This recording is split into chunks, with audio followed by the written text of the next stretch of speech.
Just 2 days after Donald Trump's visit to the Texas coast, Vice President Mike Pence touched down to tour one of the hardest hit areas. Yes, News 4 Tucson's Sean Mooney is in Texas covering the recovery process as residents continue to endure the aftermath of Hurricane Harvey.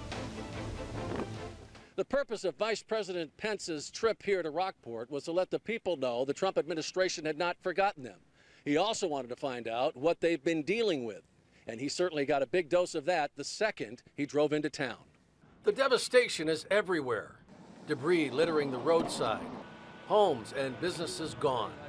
Vice President Mike Pence saw it all and said he came here to deliver a message. We are with you, and we will stay with you until Rockport and all of Southeast Texas come back.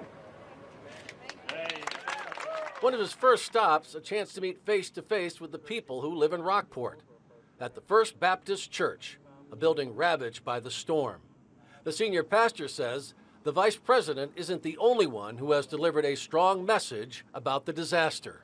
In one sense, the church members and I are all learning that the church is not the building, and it's the people who make up the church.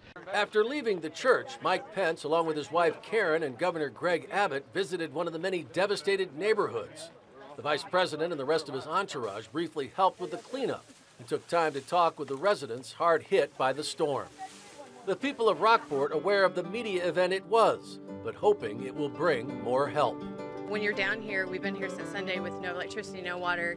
It makes you wonder if people really are coming to help us. But just his presence, has brought a lot of people to Rockport to help us.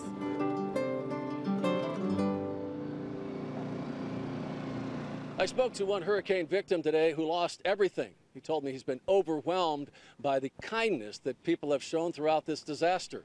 He also added he feels he traded his house for humanity. Unfortunately, it's the worst of disasters, it seems, that brings out the best in people. Reporting from the Texas coast, Sean Mooney, News 4, Tucson.